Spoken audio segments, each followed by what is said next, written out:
What's going on, everyone, and welcome back to my YouTube channel where I help young professionals master their money so they can live their best life. In today's video, we are talking all about cars, but more specifically, how to be smart when buying one. Make sure you stick around to the end of the video where I can show you how that second car parked in your driveway could be your ticket to being a millionaire. Let's get started. Now, cars can be an important part of our everyday lives. We use them to go to work, shop for groceries, meet family, and do a ton of other things. They can be a great life investment, but don't get it twisted. Cars are a terrible financial investment for three main reasons. Number one, most people don't have cash, so they borrow money to afford a car, thus paying interest. Number two, they go down in value the longer you own one. And as we'll learn, number three, they cost a ton of money to maintain. So in this video, I want to break down the smart approach to buying a new car. And there are two major things to consider. Number one, how much it's going to cost you, and number two, what you can afford. Let's dive into the detail. Any idea how much it costs to run a car every single month here in the UK? What I want you to do right now is take a minute and have a guess. List all the costs that you can think of associated with running a car and come up with a final number. All right, let's take a look at the answer. The average car payment per month here in the UK is £220. How many of you got close to that number? If you did, don't get too excited just yet.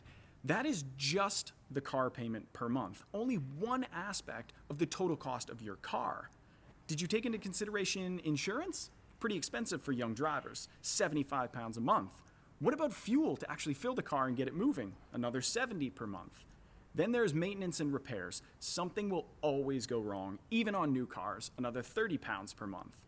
Sometimes we'll pick up a parking ticket or the odd speeding ticket, another £15. And finally, you gotta keep that new car looking fresh and clean, £10 per month for a car wash. So we started with a price of £220 per month, and we finished with a price of £420 per month, almost double the cost that we actually thought. The £220 per month is what I call the sticker price. This is what you'll see advertised to you at dealerships, on TV, or anywhere else that's trying to sell you a car. That doesn't take into consideration all the other phantom costs we just went through.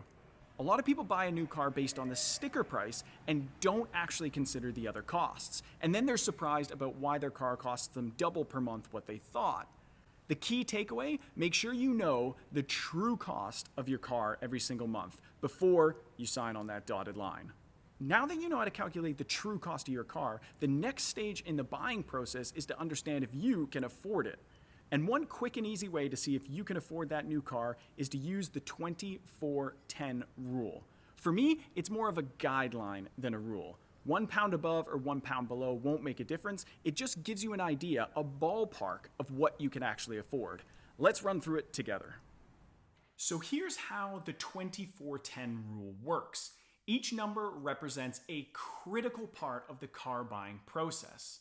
The 20 means that you should have at least 20% of the total value of the car saved in cash to use as a down payment. So, for example, if your new car costs you £20,000, you want to have a minimum of £4,000 saved in cash to put towards that new car. That means that you will only need to finance the remaining £16,000 as opposed to the entire £20,000. The lower the amount borrowed, the less interest you pay on your car loan. If you can afford to buy the car in cash, this is your best option. It's the smartest thing you can do. However, most of us don't have a spare 20K just knocking about. Okay, next we have the number 4, which means that you should not be making car payments for longer than 4 years. Or in the car world, 48 months. As I just said, the longer you borrow money, the more it will cost you. So we want to keep the length we borrow money as low as possible. Using the same car example, after making the 20% down payment, there's still $16,000 you need to come up with.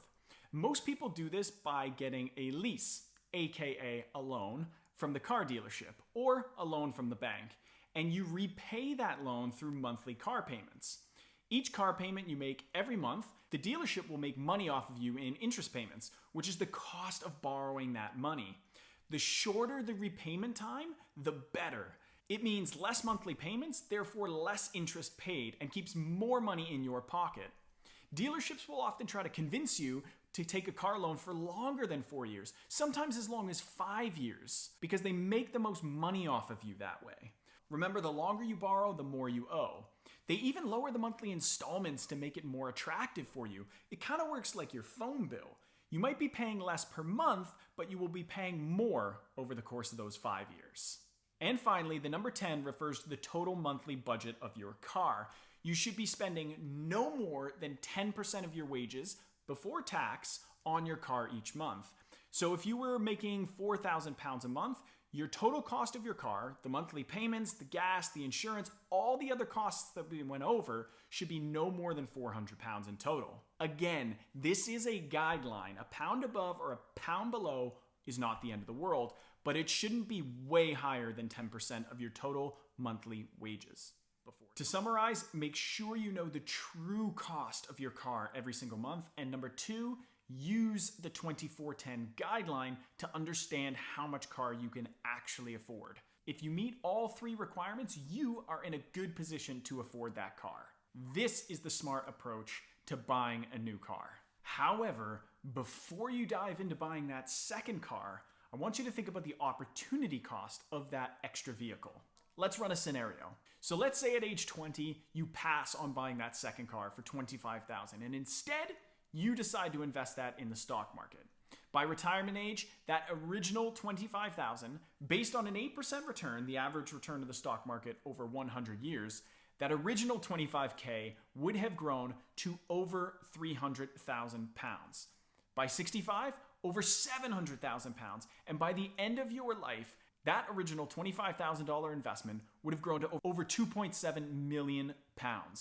That is generational wealth by passing on your second vehicle. Think about that for a second. So before you go ahead, jump to that dealership and buy that second car, make sure you pause and ask yourself a few important questions. What is the opportunity cost of this new car?